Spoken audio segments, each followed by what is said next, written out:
आज भारतीय जनता पार्टी का परिवार और बड़ा हो गया।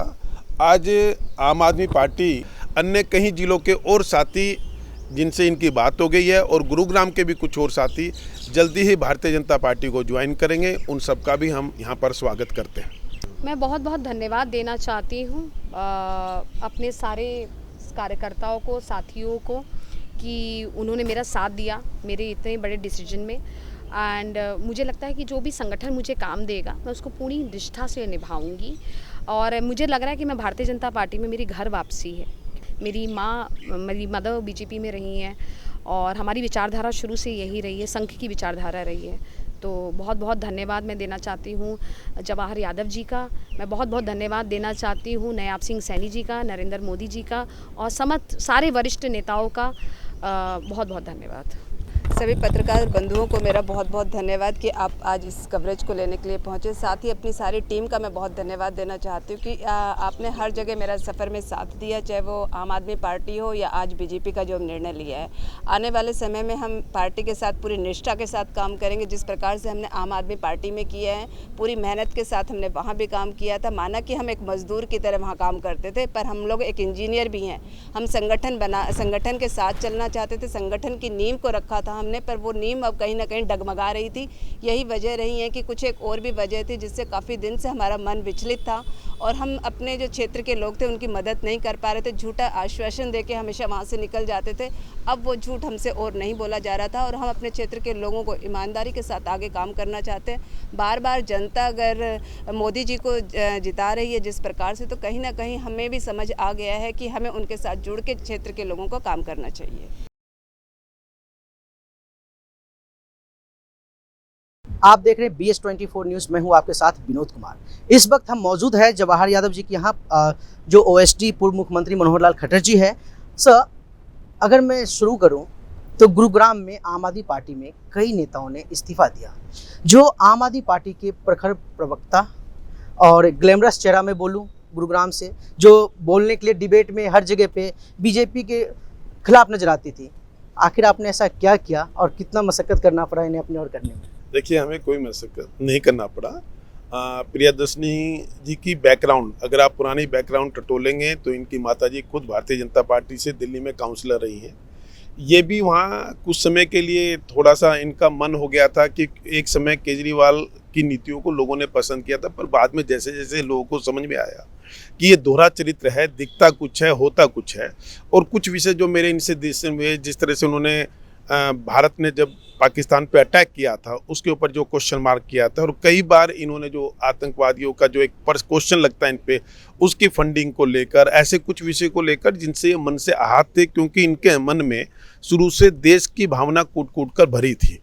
और इसके कारण ये पीड़ित थे। अब इनको लगा कि वो केवल एक भ्रम था और वास्तव में भारतीय जनता पार्टी ही है जो देश के हित में काम करती है।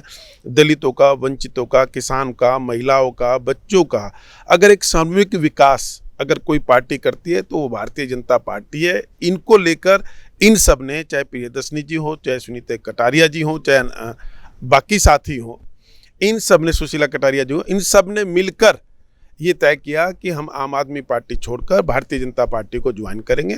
तो मैं धन्यवाद करता हूँ प्रियदर्शनी जी का, सुशीला कटारिया जी का और इनकी जो पूरी टीम है, युवाओं की है, इन सब का है। इन्होंने भारतीय जनता पार्टी में आज अपना विश्वास व्यक्त किया है।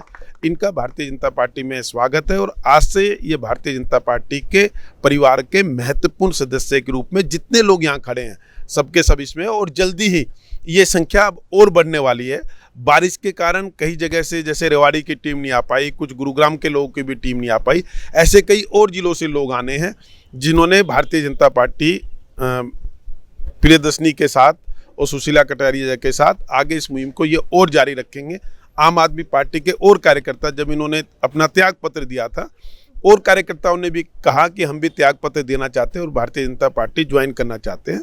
तो मुझे लगता है कि इन दोनों के माध्यम से ये परिवार और ज़्यादा बढ़ेगा।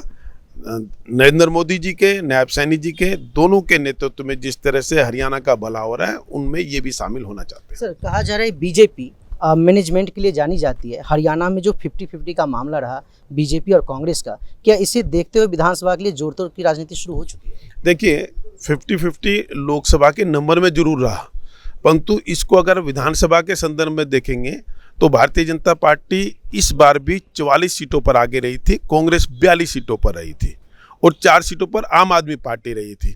तो जो दोनों मिलकर लगे थे तो इनकी सीटें 42 से भी नीचे जाएगी, क्योंकि उसमें कुछ ना कुछ आम आदमी पार्टी का भी योगदान था।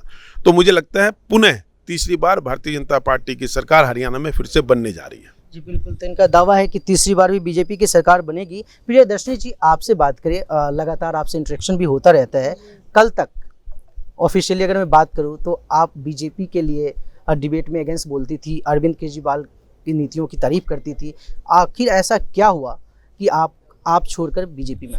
देखिए, मुझे तो ऐसा लग रहा है कि मैं भारतीय जनता पार्टी में मेरी घर वापसी है, क्योंकि मेरे घर का जो माहौल था, हमेशा आरएसएस के लोगों का आना, और मैंने जिस तरीके की मेरी परवरिश हुई है, हमारे श्री फोर्ड ऑडिटोरियम में वीर सावरकर की पिक्चरें दिखाई जाती हैं जब भारतीय जनता पार्टी के जो कार्यकर्ताओं के परिवारों को लेके जाया जाता था, और जिस तरीके का हमें वहाँ पे जो सिखाया जाता था, तो हमारे अंदर एक हिंदुत्व का भाव था।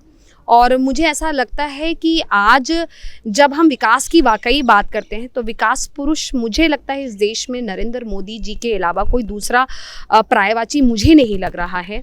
और ये बहुत बड़ी बात है हमारे लिए। मेरी पूरी टीम को मैं बहुत धन्यवाद देना चाहती हूँ, जवाहर सर को, पूरी भारतीय जनता पार्टी को, कि हम कर्मठ रूप से काम करेंगे। युवा भी हैं हमारे साथ, महिलाएं भी हैं, और जितना हो सकेगा जो भी संगठन की हमें काम मिलेगा, हम अच्छी और पूरी निष्ठा से काम करेंगे। कब लगा कि आम आदमी पार्टी छोड़ देना चाहिए? बहुत पहले से लगने लगा था, जब ऐसा लग रहा था कि एक मामला हो तो समझ में आता है, लगातार आपके मामले हो रहे हैं, और जनता मेन जो सबसे बड़ा कहते हैं ना आखिरी कील था कि जब आप शराब जैसे घोटाले में अगर आपको बंद कर दिया गया है, जहां आपको पूरे देश में गंगा जल बांटना चाहिए था, आज आप शराब बांट रहे हैं। बताइए ये कौन सी बात है? तो सुशीला जी, अभी कुछ दिन पहले आपका रिजाइन आया था, आपने कहा था अभी तक कोई निर्णय नहीं ले पा रही हूँ, फिर आज अचानक से बीजेपी ज्वाइन कर लिया। काफ़ी मन परेशान था। जो घटनाएं घटित हो रही हैं सबको पता ही है, मैं एक एक बंदे का नाम नहीं लूँगी क्योंकि मैं उस पार्टी से दिल से जुड़ी हुई थी, पर उन घटनाओं को देख के मन परेशान था, समझ नहीं आ रहा था निर्णय क्या लिया जाए। फिर आखिर अपने उसी निर्णय पे पहुँचे कि हम यहाँ पे अपने क्षेत्र के लोगों की सेवा करने के लिए पहुँचे थे, और उस सेवा का मौका यदि हमें जवाहर जी के साथ मिलके मिलता है तो हमारा मकसद जनता की सेवा करना है, हम उसी मकसद पे आज भी कायम है। जी बिल्कुल, तो जो जनता की सेवा करना चाहते थे वो कहीं न कहीं पिछली पार्टी में उस तरह के काम नहीं हो पा रहा था, संगठन जिस उम्मीद से ज्वाइन किया था, इस वजह से आम आदमी पार्टी छोड़कर अपने समर्थकों के साथ आज बीजेपी इन्होंने ज्वाइन किया है। फिलहाल अब तक के लिए इतना ही। कैमरा पर्सन अमन के साथ विनोद कुमार, BS24 न्यूज़, गुरुग्राम।